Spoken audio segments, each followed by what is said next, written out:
तहरीक शुरू की इंसाफ की। और आज मैं सिर्फ आपके सामने ये बताना चाहता हूँ कि ये देख लें कि जब ताकतवर फैसला करता है इस मुल्क में, तो क्योंकि वो कानून के ऊपर है, वो हर किस्म का जुल्म कर सकता है कमज़ोर पे। अब ये सब कुछ हो रहा है कि कहीं इमरान खान घुटने टेक के हमारे पास आ जाए कि सर जो आप कहते हैं मैं तैयार हूँ।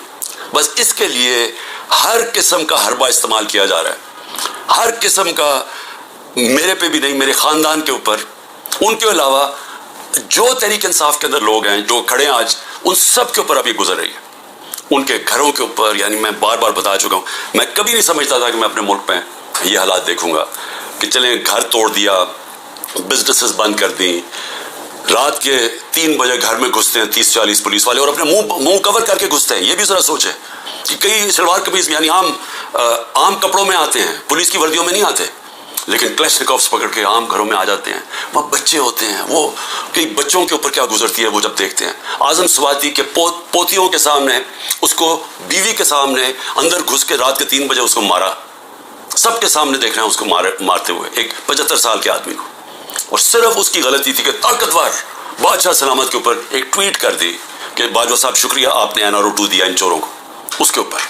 यानी ये हाल है यहाँ कि सेनेटर को भी नहीं बख्शा, वो आदमी जो अपनी कमाई करके बाहर से पाकिस्तान आता है उसको भी नहीं बख्शा, ये भी नहीं देखा कि बीवी, उसकी बीवी थी, उसके पोते थे, उनको भी नहीं देखा, सबके सामने मारना शुरू कर दिया और फिर जाके नंगा करके टॉर्चर किया।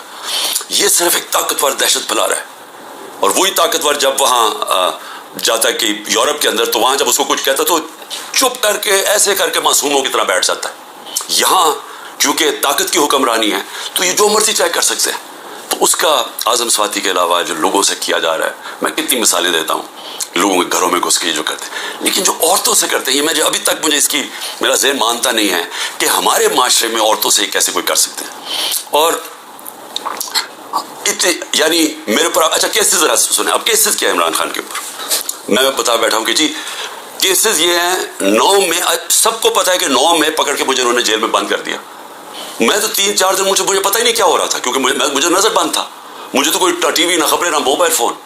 वो जब मैं सुप्रीम कोर्ट में पहुंचा तो उससे पहले मुझे वकीलों ने थोड़ा सा बताया और फिर चीफ जस्टिस साहब ने बताया।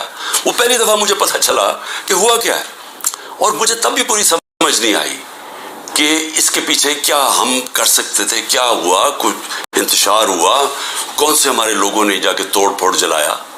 वो तो मुझे आहिस्ता आहिस्ता पता चला कि हुआ क्या, और पता चला कि पूरा प्लान बना हुआ था।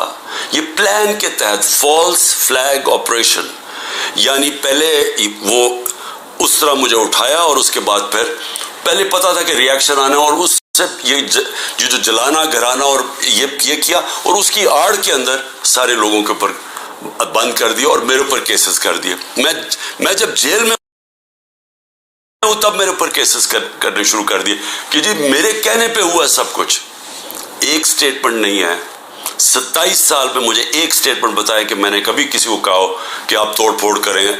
हमेशा मैंने कहा कानून के बीच में रहे, हर जगह मैंने कानून की पाबंदी की है। जब मुझे लगा इंतशार हुआ, मैंने अपनी पार्टी को पीछे हटाया। जब हमारी पार्टी कराची में बनने लगी, मुझे लोगों ने कहा जी कि जब तक मिलिटेंट आपका विंग नहीं होगा, आप MQM के सामने खड़े भी हो सकते, कोई आपकी पार्टी नहीं ज्वाइन करेगा, क्योंकि MQM से तहफ़्फ़ुज़ से यह था। मैंने कहा हम पार्टी नहीं बनाएंगे, लेकिन हमने मिलिटेंट विंग नहीं बनाना।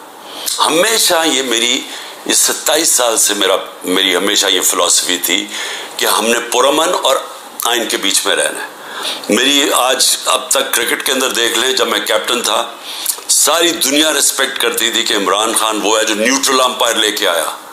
यानी वो आदमी पहला कैप्टन था क्रिकेट हिस्ट्री में जिसने कहा कि हम अगर जीतेंगे तो ईमानदारी से जीतेंगे। उससे पहले जरा दौर देख लें कि जब पाकिस्तान जीता था कहते जी अंपायरों की वजह से जीत गया, चीटिंग करके जीता है। मेरा दौर देख लें, आज तक कभी किसी, जब हमारे अपने भी अंपायर थे, कभी किसी ने नहीं कहा कि